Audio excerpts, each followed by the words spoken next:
En conséquence, la FONCS s'investit pleinement dans des dynamiques favorables à l'emploi des jeunes, mais aussi à l'autonomisation des femmes. Ces dynamiques donc, devraient permettre de renforcer les performances agro-pastorales et halieutiques de nos systèmes de production avec les jeunes et les femmes comme principal levier de transformation. Donc, le modèle d'agriculture durable pour lequel opte le mouvement paysan sénégalais est fondé sur l'agroécologie en général et l'agroécologie paysanne en particulier. La FONCS y adhère pleinement. Le modèle d'agriculture durable, comme je l'ai dit, donc il s'agit dorénavant d'accompagner la transformation des EF vers une transition agroécologique paysanne cohérente et progressive fondée sur le principe d'une agriculture nourricière, nutritive, durable et équitable. Donc c'est dans cette perspective que la FONCS fait du pastoralisme un sujet d'investissement majeur pour les années à venir, au point de retenir celle-ci comme thème pour cette deuxième édition du camp agroécologique 2026.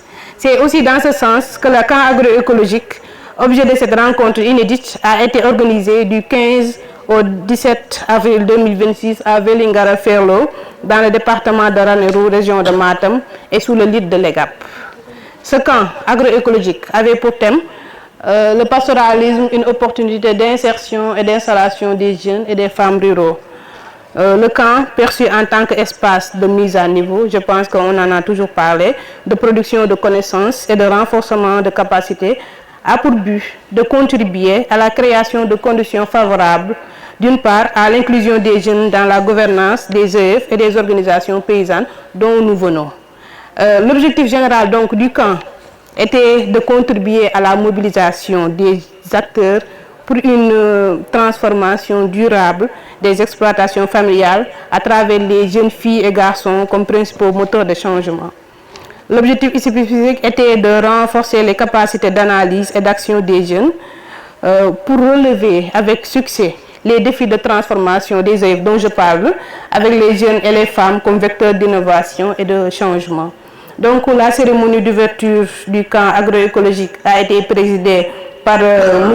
Mamadouba, le sous-préfet de Vélingara-Ferlo, en présence des autorités locales et coutumières, des invités, de la presse, d'une centaine de participants venant des associations de la FONCS, qui sont 34, de partenaires techniques et stratégiques de la FONCS. Donc elle a été marquée par des mots de bienvenue de M. Mamadouba, secrétaire général de la mairie et représentant du maire, de l'EGAP et des interventions respectives des partenaires et du secrétaire général de la FONCS, M. Abdouaziz Badji. Tous les intervenants ont salué l'initiative de la FONCS d'organiser cet événement placé sous le sceau de la relève générationnelle, du rôle prépondérant que peuvent jouer les jeunes et les femmes dans le pastoralisme. Dans son mot d'ouverture, M. le sous-préfet a dit la cohérence des objectifs du camp avec les orientations du document d'orientation d'horizon 2050 en matière d'élevage, d'emploi et d'employabilité des jeunes.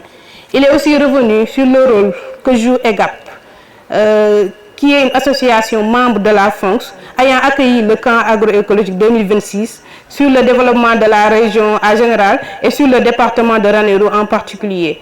Il a été rappelé des investissements fonds dans la localité au profit du pastoralisme à travers les projets publics comme le PADIR 2, d'autres projets comme le PRAPS et l'intervention des ONG comme AVSF. Il suggère aux jeunes de mieux s'impliquer sur les activités agro, sylvo-pastorales et halieutiques, mais aussi sur la transformation pour l'émergence du pays.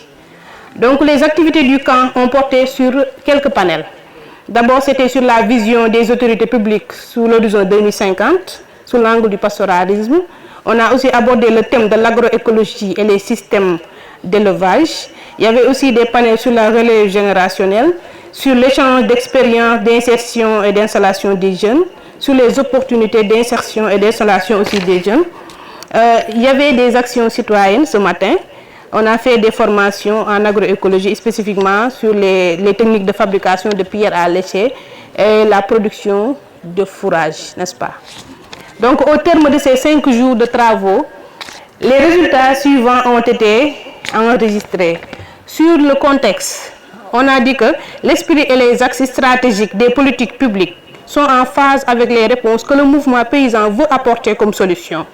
Donc l'agroécologie est un levier pertinent, on l'a dit l'année dernière, c'est un levier pertinent d'adaptation et d'atténuation du changement climatique, d'autant plus que plusieurs défis interpellent actuellement le pastoralisme, mais aussi les systèmes d'élevage. Donc plusieurs actions ont été déclenchées dans le cadre de la relève générationnelle par la FONS au sein de ces associations. Je pense même que c'est la raison d'être des collègues des jeunes des associations et celle de la FONS. En termes de formation, d'appui, de mise en relation, Tafa l'a dit hier, la mise en œuvre des projets et programmes. Donc le pastoralisme est une alternative donc pertinente pour la sécurité alimentaire, la nutrition, l'emploi et l'employabilité des jeunes. Ici on dit dans le mouvement paysan insertion et installation des jeunes. Donc c'est ce qui se dit. Donc les femmes et les jeunes sont les leviers de transformation visés dans le cadre du pastoralisme. Les participants comprennent mieux. Sur les expériences d'installation des jeunes et les opportunités d'insertion. C'est les deux panels qu'on a fait hier. Donc les échanges ont porté sur les jeunes qui développent des initiatives économiques concrètes et diversifiées dans des chaînes de valeur agro-pastorales, confirmant que l'élevage et le pastoralisme constituent une voie pertinente d'insertion socio-économique lorsqu'il est adossé à un accompagnement adapté et un ancrage territorial. Du coup, le récit des expériences a montré que 3 éléments doivent être privilégiés pour les jeunes, à savoir les connaissances, la motivation, mais aussi les opportunités. L'accompagnement des organisations et des exploitations familiales est également un facteur de réussite important. La question du financement dont on a abordé hier, des jeunes ruraux mobilise aussi bien les jeunes que les OP. Donc, même les familles. Les jeunes s'autofinancent, les OP accompagnent, donc les familles appuient les activités et sont parfois même membres ou bien partie intégrante de ces activités génératrices de revenus pour les jeunes. Donc il y a une diversité de ressources de financement pour l'insertion et l'installation des jeunes, à savoir les Sénégal Services qui étaient ici hier, les DER, 3FPT, AgriJeunes, etc., etc. Donc concernant la formation en agroécologie qu'on a fait aujourd'hui, les sessions de formation ont permis de renforcer les capacités techniques des participants et des participantes à travers des pratiques agroécologiques adaptées au système agro-pastoraux. On l'a dit tout à l'heure, c'était sur la production fourragère et la fabrication et utilisation des pierres à l'échelle. Donc ces formations ont été assurées par les experts paysans d'EGAP, par un jeune entrepreneur de l'IPAR UJAC, et un agent de l'ANCAR avec un appui technique de la France, Mohamed. Donc en guise de conclusion, le camp agroécologique a été unanimement apprécié par ces jeunes. Je vais parler sous votre utilisation. Donc le camp a été unanimement apprécié par les jeunes. Ces participants et participantes sont plus sensibles aux enjeux de l'agroécologie, du pastoralisme et des défis qui les interpellent. Ces participants et participantes remercient le conseil d'administration de la FONS. Ils remercient et félicitent les associations pour leurs contributions respectives, que ce soit en nature ou en espèces. Les participants et les participantes aussi encouragent la FONS et les associations à consolider le processus de relève générationnel.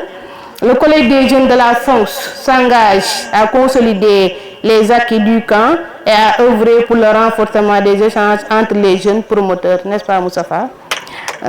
Le collège des jeunes de la FONS invite les participants et les participantes à partager l'expérience au sein de vos associations respectives.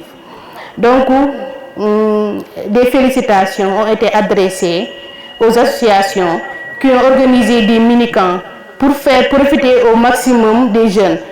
Il s'agira pour cette année de URAPD, de Union Galoya et de UJAC. Voilà. Pour dire aussi qu'il y avait d'autres associations qui voulaient le faire, mais peut-être prochainement ils vont organiser ça. Donc les jeunes adressent aussi une mention spéciale à l'autorité territoriale à travers le maire qui n'a ménagé aucun effort pour la réussite de l'organisation et de l'événement. Merci. Ces jeunes ici présentes adressent aussi leur mention spéciale à l'autorité administrative monsieur le sous-préfet, qui a autorisé l'organisation de cet événement et qui a aussi rehaussé de sa présence à l'ouverture et ainsi qu'à la clôture de cette activité. Les jeunes du mouvement paysan ici présents comptent sur vous pour être leur interprète auprès des autorités supérieures.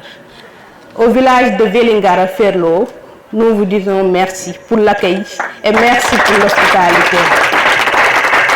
Au collège des jeunes de l'EGAP, à travers les jeunes, la présidente Aoba, Alphaba, Seykouba, Karimba, Ismaïla Ba, pour ne citer que cela, on vous dit merci. Merci beaucoup, merci pour l'organisation, merci pour les efforts que vous avez consentis. Pour le conseil d'administration de l'EGAP, on vous remercie aussi. Donc ces jeunes vous remercient. Tonton Khalidou, on vous remercie. Président, on vous remercie. Merci beaucoup.